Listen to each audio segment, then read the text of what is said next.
তুমি কি জানো আমাদের কলিজার নবী সাল্লাল্লাহু আলাইহি সাল্লামের জীবন কতটা কষ্টের ছিল? তিনি শিশু অবস্থায় তার মা বাবাকে হারিয়েছিলেন। মানুষ তাকে এতিম বলে গালি দিত, তার পবিত্র গালে থাপ্পড় মারত।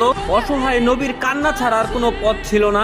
নবুয়ত পাওয়ার পর তার আপনজনরাই হয়ে ওঠে তার চিরশত্রু। তাকে পদে পদে হত্যার চেষ্টা করা হয়। মানুষ তার শরীরে ময়লা আবর্জনা ছুঁড়ে মারত, তার রাস্তায় কাঁটা বিছিয়ে রাখতো। মানুষ তার শরীরে পাথর মারত। মানুষের ছুরা পাথরে নবী করিম সাল্লাল্লাহু আলাইহি সাল্লামের দাঁত মুবারক শহীদ হয়ে যেত। নিকৃষ্ট পাষাণরা নবীর পবিত্র মুখে থুতু পর্যন্ত ছিটিয়ে দিয়েছিল। নবী করিম সাল্লাল্লাহু আলাইহি সাল্লামের কষ্টের দহন আরো বাড়লো যখন তার শিশুকালে কলিজার 3 পুত্র সন্তান ইন্তেকাল করেছিল। আবার কলিজার নবীর ঘরে চুলাও জ্বলতো না। ঈদের দিনও তিনি না খেয়ে ঈদগাহে যেতেন। ইসলামের জন্য আমার নবী 3 বছর গাছের পাতা খেয়ে বেঁচেছিলেন। এত কষ্টের মাঝে থেকেও আমাদের কলিজার নবী আমাদের জন্যই শুধু কেঁদেছেন। আমার এই অসহায় নবীকে যদি ভালোবাসো তাহলে কমেন্টে লেখো আই লাভ মুহাম্মদ এবং